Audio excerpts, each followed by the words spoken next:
June 2023, Blackwood County. The heat arrived before the calendar said it should, settling over the fields not like a blanket, but like a sheet of hot glass. It pressed the moisture from the air and baked the topsoil into a pale, cracked crust.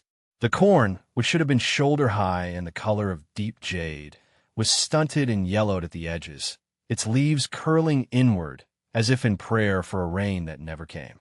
From the cab of her 1978 Alice Chalmers 7060, Eleanor Vance could see the shimmering waves of heat rising from the asphalt on County Road 9, a road she had known her entire 68 years. Eleanor was a woman shaped by the land she worked. Her face was a map of sun and wind, with lines around her eyes that deepened when she smiled, which was seldom, and when she squinted at the horizon, which was often.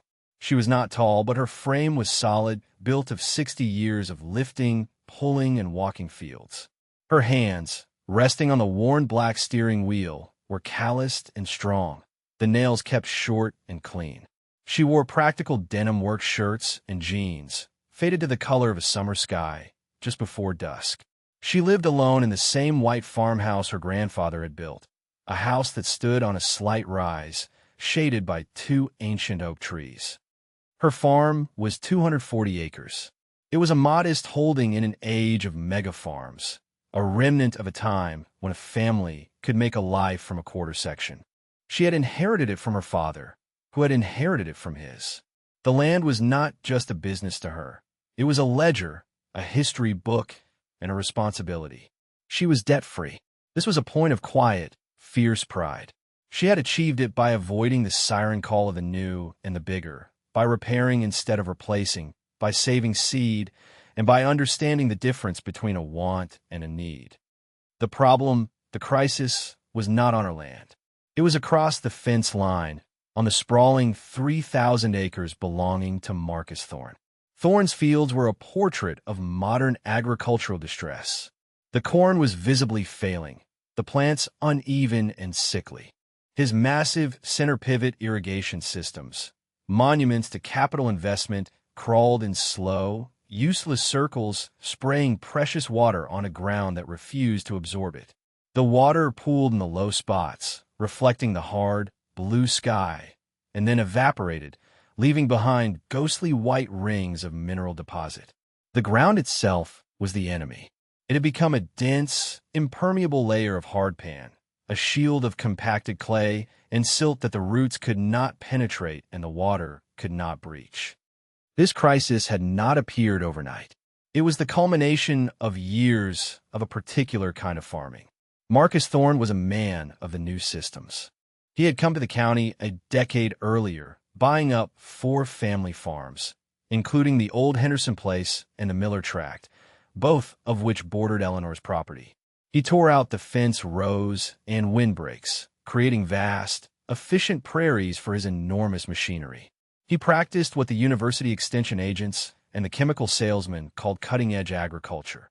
High-yield monoculture, GPS-guided planters, heavy applications of synthetic nitrogen, and a reliance on chemical herbicides to keep the fields sterile and weed-free. For a few years, it had worked. His yields were impressive, his profits substantial. He became the wealthiest farmer in the county, a man whose opinion was sought and whose methods were emulated. But then, the yields began to plateau and then to dip.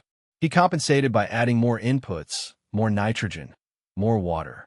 He bought a larger tractor, a heavier disc, convinced that technology and force could solve any problem.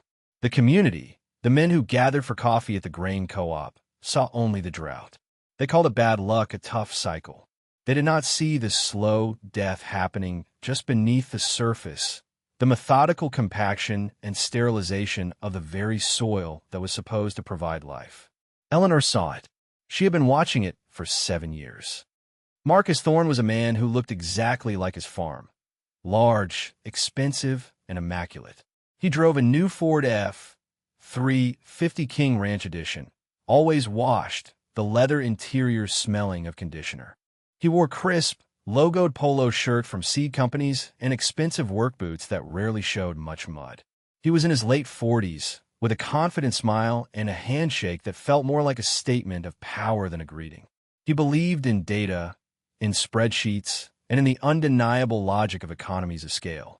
He saw farming as a problem of engineering and chemistry, to be solved with horsepower and precise application rates.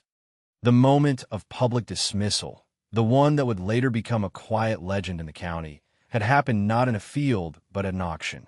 It was the spring of the previous year at the retirement sale of old Mr. Abernathy. The crowd was a mix of serious bidders and local onlookers. Marcus Thorne was there, holding court near the auctioneer's truck, making confident bids on a few late-model pieces of equipment. Eleanor was there for one specific item, a Kverneland three-shank subsoiler, a heavy, ungainly piece of iron from the late 1970s. It was painted a faded red, with rust blooming on the welds. To most, it was a relic, an inefficient tool for deep tillage, a practice that Thorne and the modern farming consensus had declared obsolete in favor of no-till or minimum-till methods. The auctioneer started the bidding. Eleanor stood quietly at the edge of the crowd, her hands in her pockets. She let the initial flurry of low bids pass. When the price settled at $300, she raised a single finger. The bidding stalled. Thorne, who had been laughing with another farmer, turned his head. He saw who was bidding. A wide, condescending smile spread across his face. He called out, his voice carrying over the crowd. "What are you going to do with that museum piece, Eleanor? Plow up your garden?" Laughter rippled through the men around him.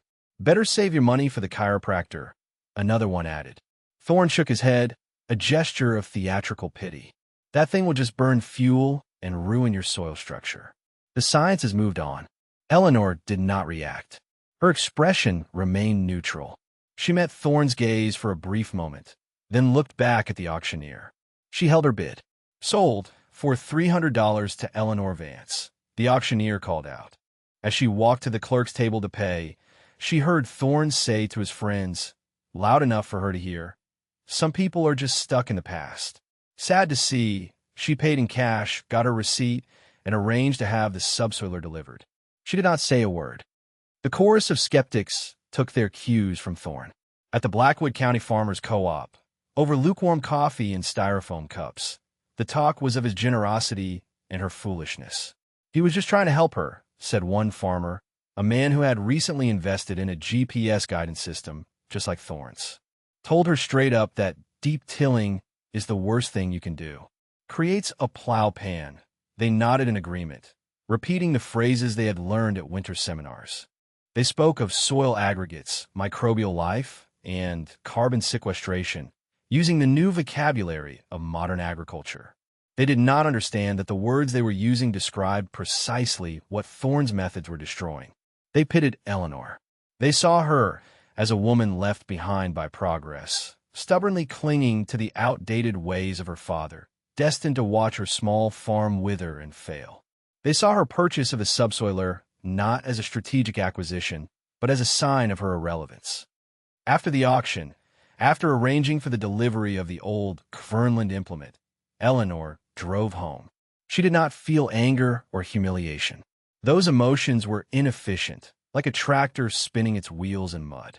Instead, she felt a quiet resolve, a confirmation of a truth she had long understood. She parked her old Chevrolet pickup next to the barn and walked not to the house, but to the edge of her own cornfield. Her corn was not perfect. The drought was affecting everyone, but it was a healthy, deep green. The leaves were open, reaching for the sun. The soil beneath her feet was different. It was dark and friable, holding a dampness just below the surface that felt cool to the touch. It smelled alive, earthy, and rich. She closed her eyes, and the memory came to her as clearly as if it were yesterday. She was 16, walking this same fence line with her father, Thomas Vance. He was a tall, quiet man, much like her, with the same patient eyes. The fields of their neighbor at the time, Old Man Henderson, were showing the first signs of a problem. Henderson had bought a new, powerful tractor and a moldboard plow, and he was turning the earth over every year, burying the residue deep, leaving the surface clean and black. Her father had stopped, picking up a clump of Henderson's soil, and then a clump of their own. He had crumbled Henderson's soil in one hand. It was blocky, cloddy. "See this," he had said, his voice low and steady. "People think soil is just dirt, a thing to hold the plant up. They think they can pour on some nitrogen and some phosphate, and the plant will be happy." He let the dry clumps fall from his hand. Then he crumbled the soil from their own field. It fell apart in a granular cascade, clinging together in small, soft aggregates. "The soil isn't dirt, Eleanor. It's a stomach. It's a living thing, a whole world down there. You have to feed it. You feed it with roots and leaves and manure. You keep it covered. You let it breathe. If you feed the soil, it will feed the crop. If you try to force-feed the crop with chemicals, you starve the soil. And a starving soil will eventually starve you." That was the core principle. It was the foundation of everything her father had taught her. He had warned her about the hard pan, the invisible layer of compaction that forms below the reach of conventional plows and discs when heavy machinery drives over the same fields year after year. He called it the deadline. He said, "The rain will hit that line and stop. The roots will hit that line and turn sideways. The plant will live its whole life in a shallow pot, and you'll be watering a pot in the middle of a desert you created." He believed that the solution was not to abandon tillage altogether, but to use the right tool at the right time for the right reason. Sometimes, he had explained, you had to perform surgery to break the deadline without destroying the life on the surface.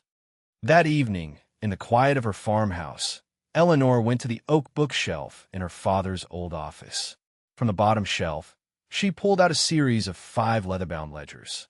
These were her father's farm journals, spanning from 1950 to his death in 1998. They were her most valuable possession. Inside, written in his neat, deliberate cursive, was a meticulous record of the life of their farm. He had recorded planting dates, harvest yields, rainfall totals measured in a can on a fence post. But he had also recorded observations. The return of the bobolinks in the spring, the depth of the frost in the winter, the color and texture of the soil in different fields after a rain. She opened the journal for 1974, the year of a similar, though less severe, drought. Her fingers traced the familiar handwriting. She found the entry she was looking for from a hot evening in August. "Henderson's corn is firing badly," her father had written. "He is running the tractor day and night, cultivating, trying to break the crust. But the problem is deeper. His heavy massey and plow have created a pan at 12 inches. The soil above is powder. The soil below is a brick. He is farming on the brick.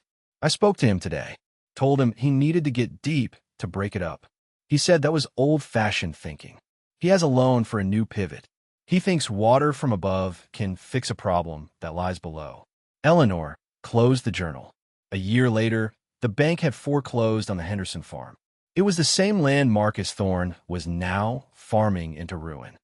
The crisis on Thorne's farm deepened through the summer. The corn, starved of water and nutrients its roots could not reach, began to turn brown long before it was mature. The yield would be a disaster. The whispers at the co-op changed from pity for Eleanor to worried speculation about Thorne. His operating loans were enormous. The cost of his seed, his fertilizer, his chemicals, his fuel, it all depended on a massive yield to make the numbers work. The math did not require a pencil. Everyone knew he was in trouble. The bank, which had once lauded him as a model of modern agriculture, grew quiet. Their representatives, men in clean shirts and polished shoes, were seen driving slowly past his withered fields. Eleanor watched and waited. She did not take pleasure in Thorne's predicament. She saw it as the inevitable result of a flawed philosophy, a tragedy of arrogance. She began her own quiet preparations. She spent a week in her workshop servicing the old Alice Chalmers tractor. It was a machine she knew intimately. She changed the oil, the hydraulic fluid, the fuel filters. She greased every fitting, her hands moving with the certainty of long practice. The tractor was not as powerful or as comfortable as Thorne's new John Deere, but it was reliable, it was paid for, and it was hers. Its engine, a 426 cubic inch diesel, had a deep, resonant rumble that she found more comforting than any music. She then turned her attention to the Kverneland subsoiler. It was simple and brutally strong. The three shanks were made of thick, hardened steel, designed to slice through compacted earth. She took a wire wheel on an angle grinder and cleaned the rust from the points and the wings. She checked every bolt for tightness. She painted the spots she had cleaned with a coat of red primer, not for aesthetics, but to protect the steel. This tool, mocked as a museum piece, was her surgical instrument.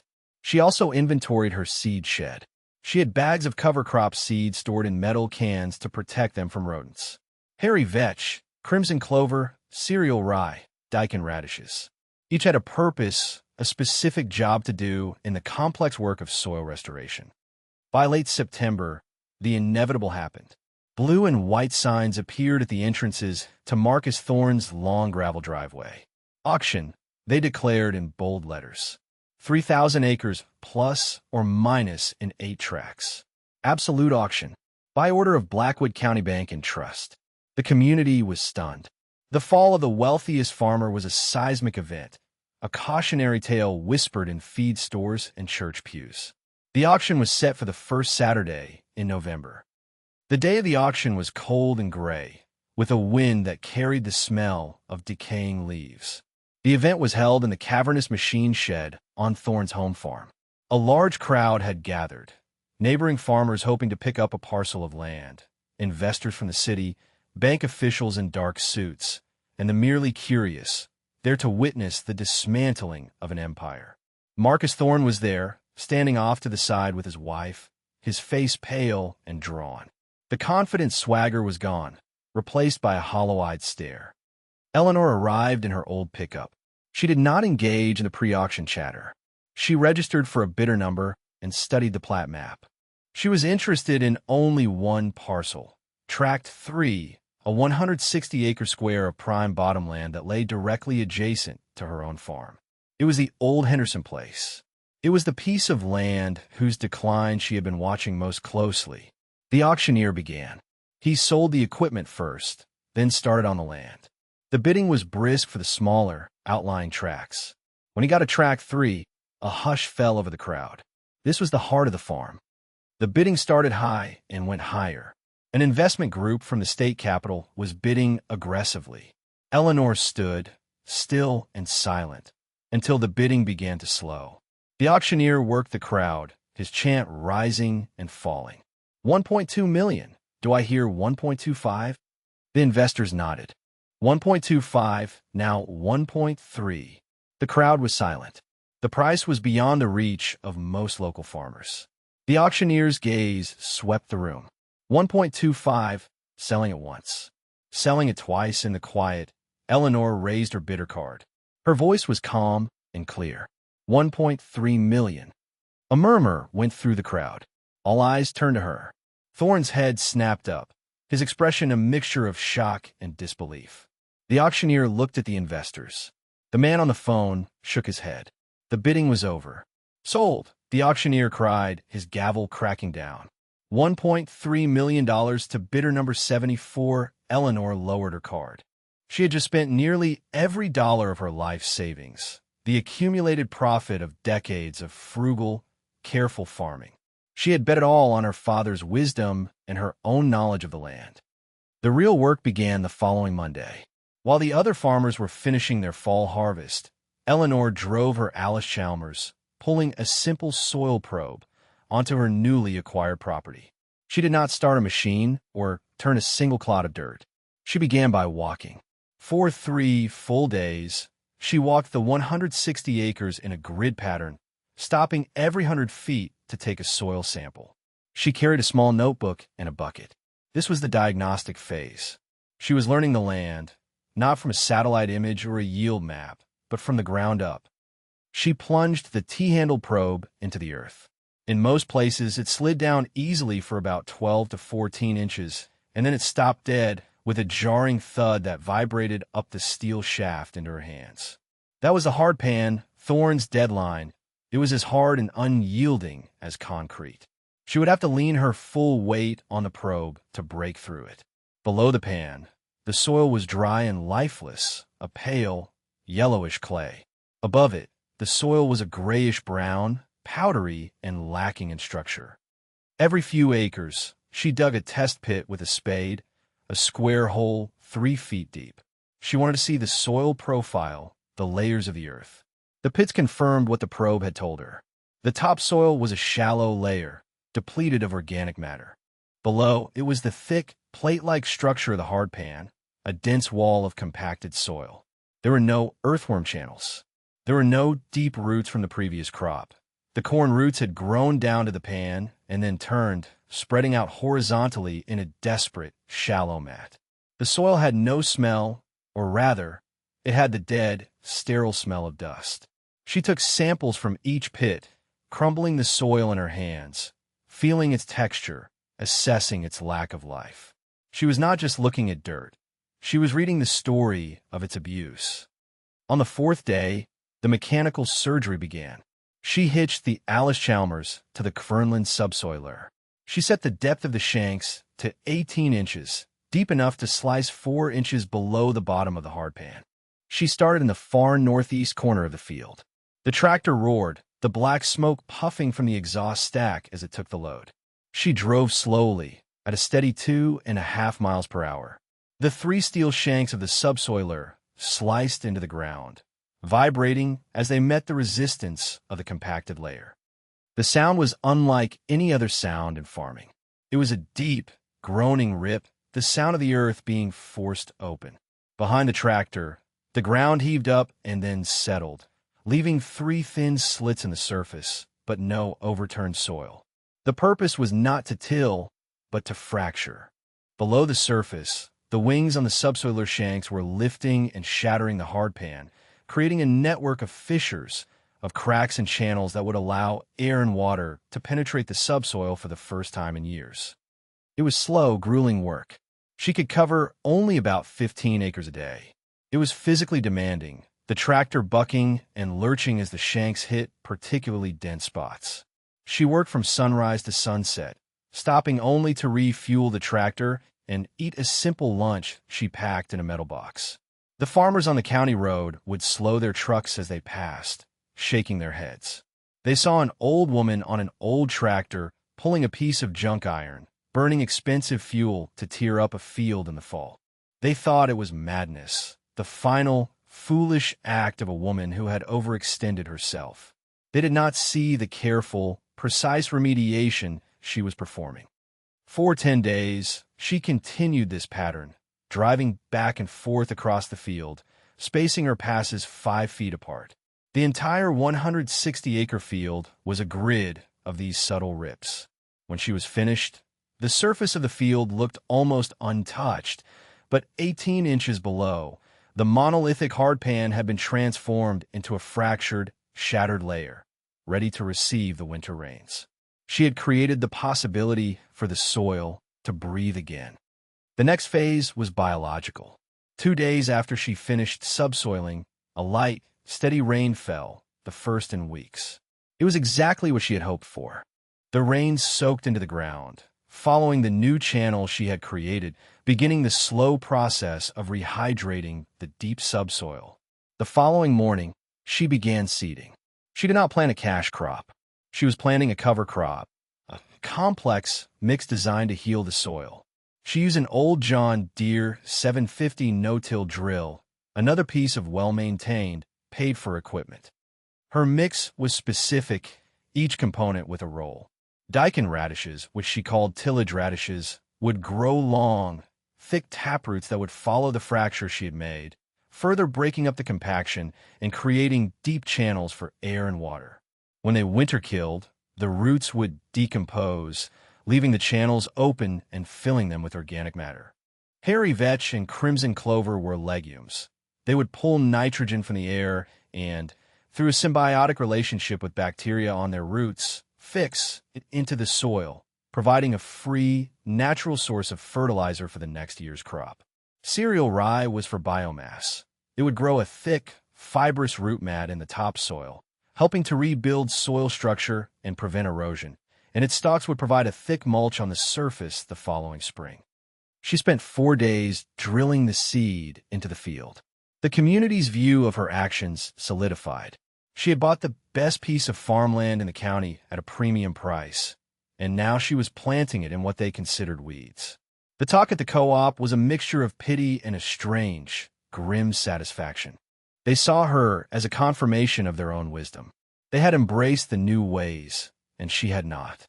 Her failure, which they saw as certain, would validate their choices. Marcus Thorne, now working a smaller, rented farm on the other side of the county, heard the gossip.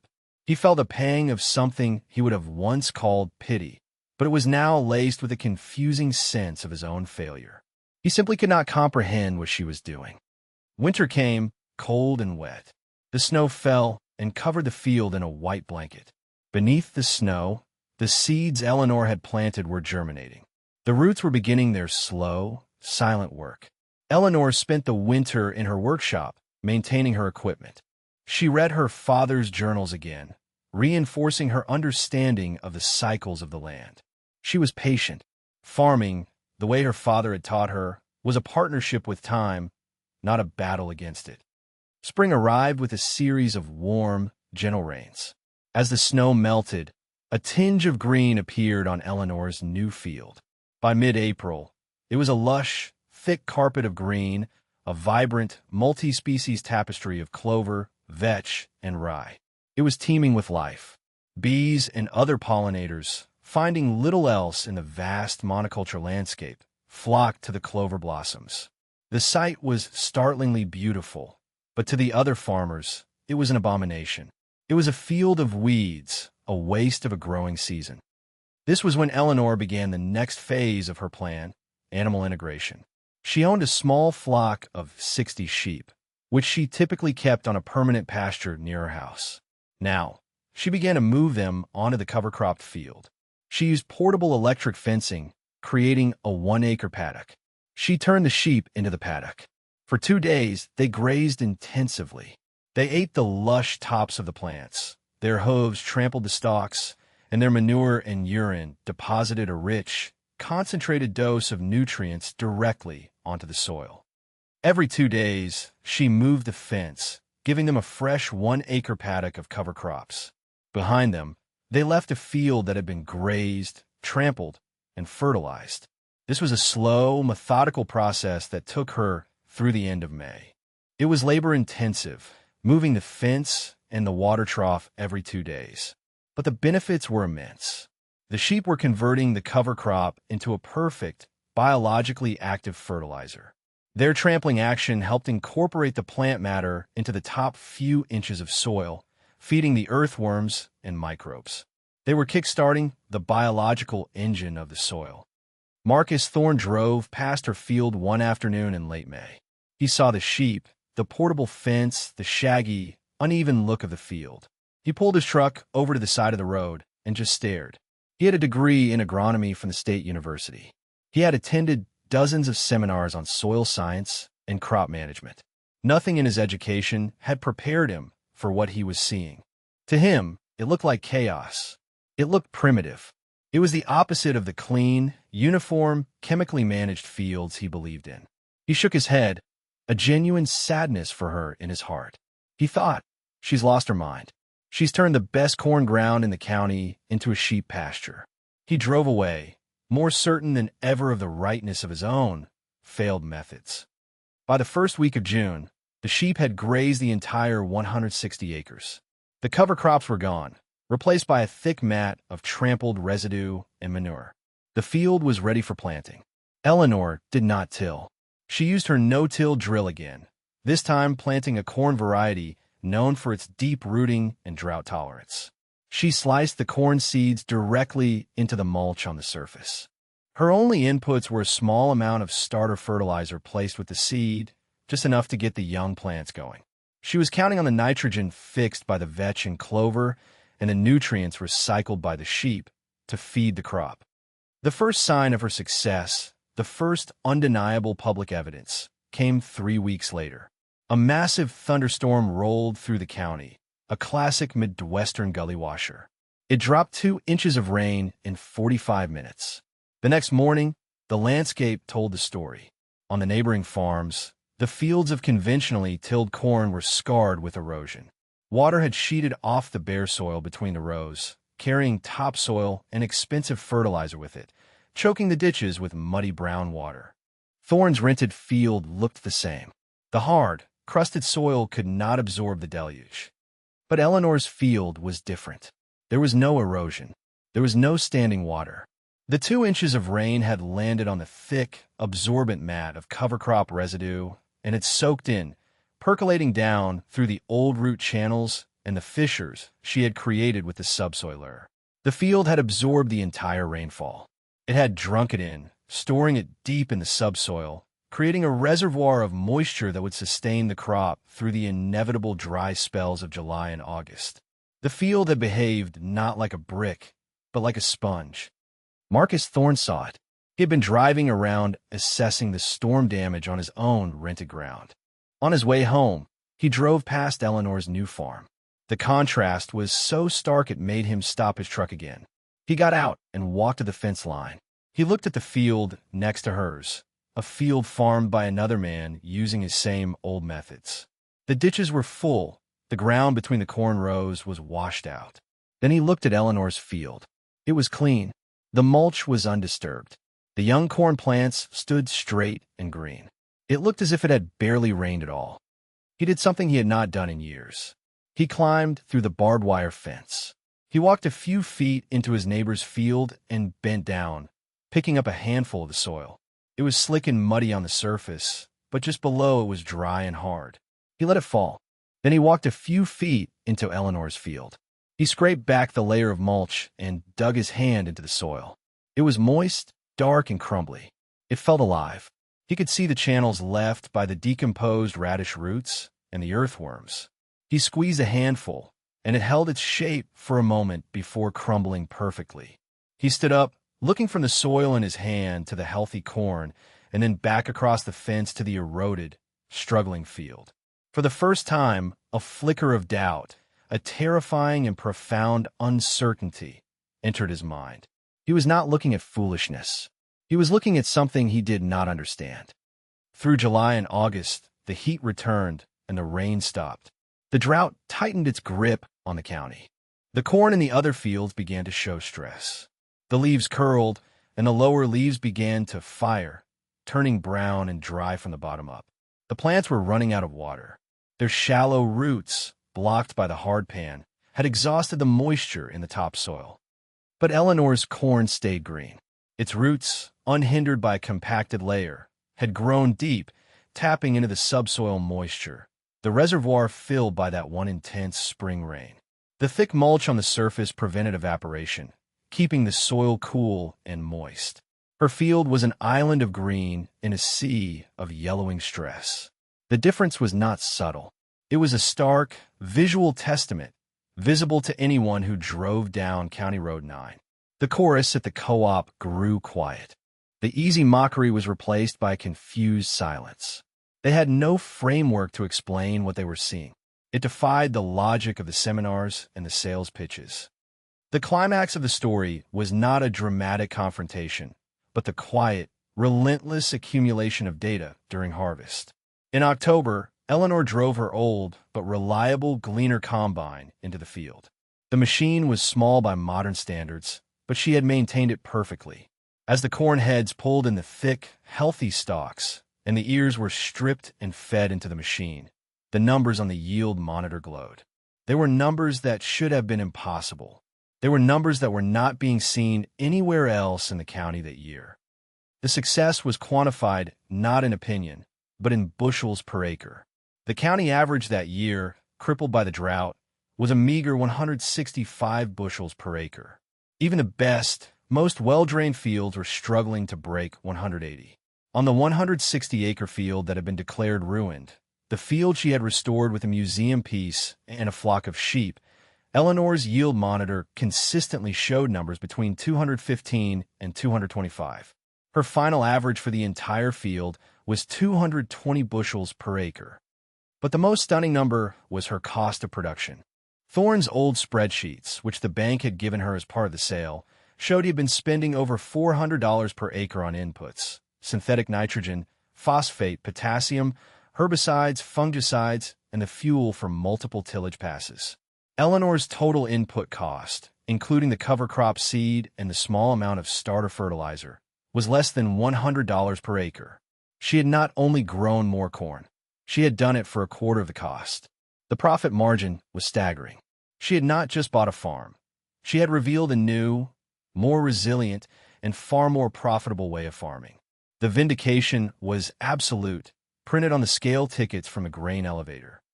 A few weeks after the harvest was complete and the fields were quiet again, a clean Ford F-350 pulled into Eleanor's driveway. It was Marcus Thorne. He got out of the truck slowly. He was wearing a simple canvas work coat and jeans, not the crisp polo shirt of his former life. He held his hat in his hands. He walked to her porch, where she was sitting, cleaning a set of spark plugs.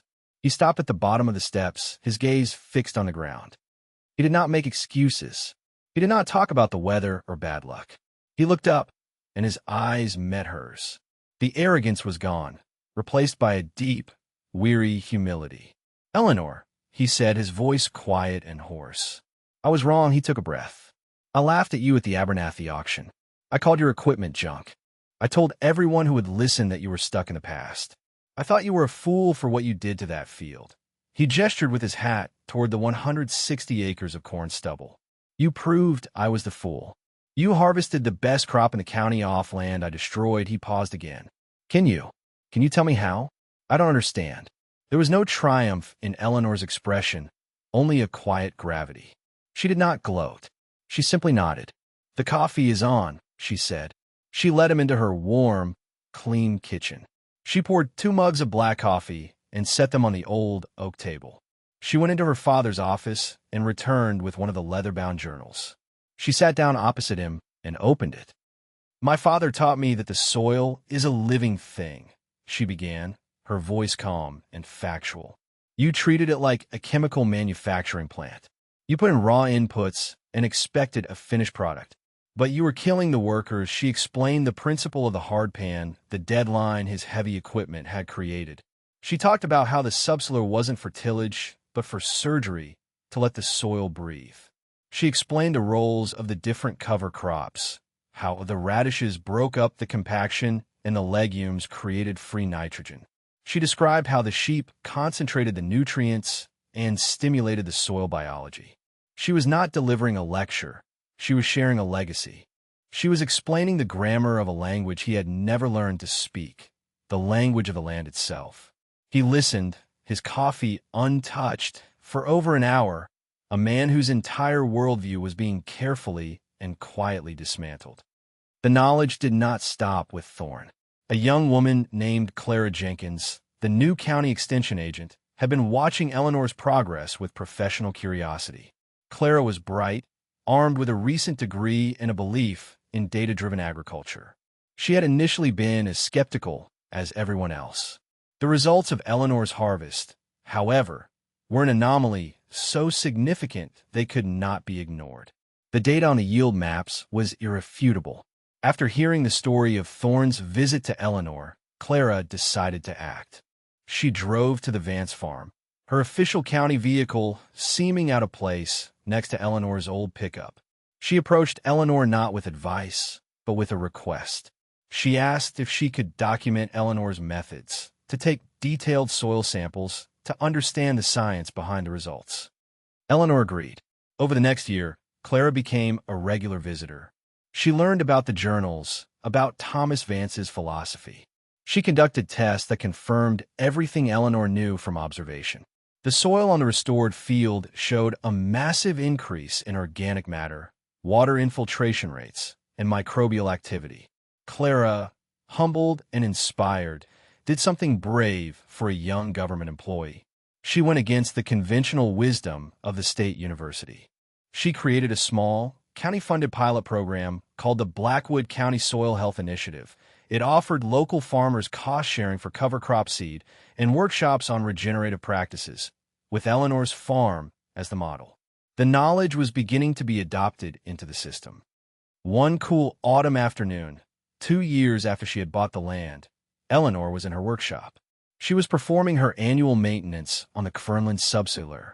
She had a grease gun in her hand, methodically pumping fresh grease into the bearings on the coulter wheels. The tool was no longer a symbol of obsolescence. It was the instrument of resurrection. It represented the enduring truth that the value of a tool is not in its newness, but in its fitness for a specific, well-understood purpose.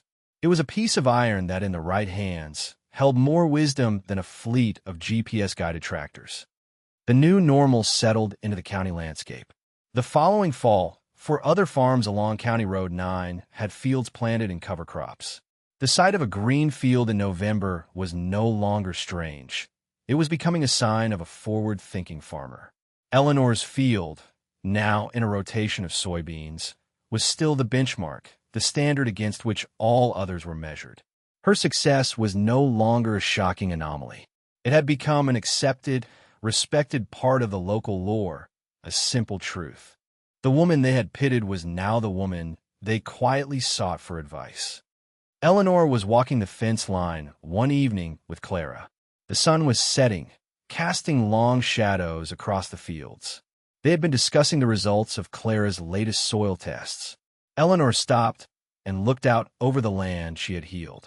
She turned to the young woman beside her. "You've learned a lot from your instruments and your labs," Eleanor said. "But the most important instrument is your own two eyes and the feel of the soil in your hands." She went back to the farmhouse and returned with one of her father's journals, the one from 1974. She held it out to Clara. "The principles are in there," she said. "He wrote down what he saw, but you have to learn to read the land for yourself. This will help you learn the language." Clara took the journal with a reverence that she would normally reserve for a sacred text. The torch was being passed. The land holds the final ledger. It keeps a perfect, unbiased account of stewardship and abuse. It does not care about the size of a farmer's bank account or the color of their tractor. It responds only to wisdom or to foolishness. True wealth is not measured in acres owned, but in the depth of understanding, in the humus content of the soil, in the resilience of a system built to work with nature rather than against it. Some things do not become obsolete. They just wait patiently for people to remember why they were right.